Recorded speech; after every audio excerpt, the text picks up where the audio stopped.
And the IPA have done comprehensive research where 72% of respondents indicated that affordability and reliability should be the focus of energy policy.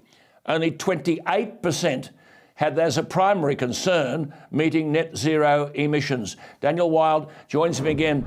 Daniel, thank you so much for your time and your research. It is immensely disturbing, isn't it, that people like Keane in New South Wales, Andrews in Victoria, Bowen in Canberra purport to speak for the majority of Australians. They don't.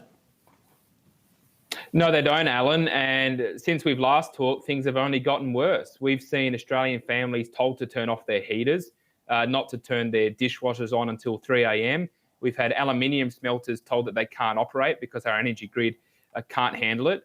As I say, this is just the beginning. We're only 3 weeks into winter. We've got a lot more to come. As we've identified in that research that you mentioned, Alan, under net zero, at least 6 large coal-fired power stations are going to close by the year 2030, taking a further 20% of energy generation off our already struggling energy grid.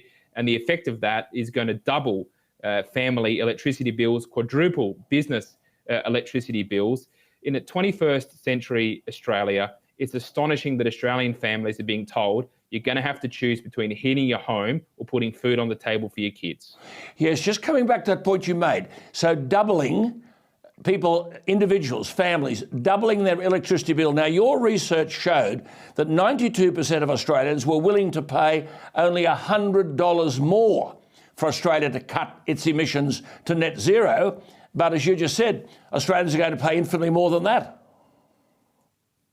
Look, that's exactly right, Alan. The costs of these policies are being pushed onto working class Australians in the suburbs and regions. You know, these are mums and dads with 2 or 3 kids trying to pay their mortgage, already dealing with significant cost of living challenges, and the cost of their energy bills are only going to go up and up. It's not the inner city elites. It's not the wealthy elites. They're going to be fine. It's not the big business bureaucrats. It's not the public servants. It's not the political class. It's not the bankers. It's going to be working class Australians that are going to incur the cost of these policies. Now, let's have a look what's happening internationally. The UK is moving away from net zero. Boris Johnson recently said he wanted the UK to have a pause on its net zero commitments in order to shore up its domestic energy supply.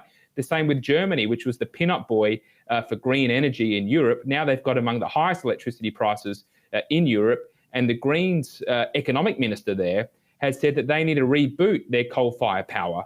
So we've seen these major Western nations that are moving away from net zero. They're saying enough of the wind and solar. We need to get affordable, reliable coal back on the market. And that's exactly what we need to be doing in Australia. Absolutely. And just coming back to Germany, that Deputy Chancellor is the leader of the Greens.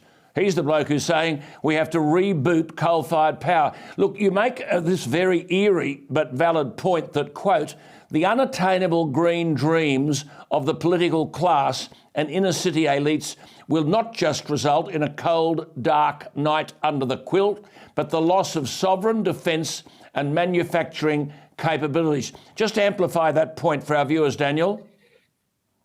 Look, it's a critical point, Alan. What we've seen with the invasion of Ukraine by Russia is it's exposed the vulnerability of Western Europe on Russian gas supplies, and now they've been scrambling at the last minute to find out how they're going to continue to power their economy in that heightened geopolitical environment. Now, in Australia, we don't yet face that fate. Australia is not yet the Germany of the Asia Pacific, but we're fast becoming that way. You know, we have the advantage of having an abundance of natural resources beneath our feet. We have over 2,000 years of coal beneath our feet. We've got an abundance of gas, an abundance of oil, a third of the world's uranium deposits. We're quite happy to send this all overseas for the benefit of other nations to use, but short-sighted policymakers on both sides of politics at the state and federal level are saying that we can't use our own resources to secure our domestic supply. Now, if you don't have control over your own energy supply, you cannot have a sovereign manufacturing basis. You cannot have the industrial power you need to defend your own nation. We know that about 80% of the critical rare earth minerals used in solar and wind are imported from China. So what net zero is doing is not only jacking up our electricity bills and taking our jobs, it's undermining our ability to have control over our own energy and making us more dependent on hostile foreign powers. And we've seen what this has done in Europe, and we must not repeat their mistakes.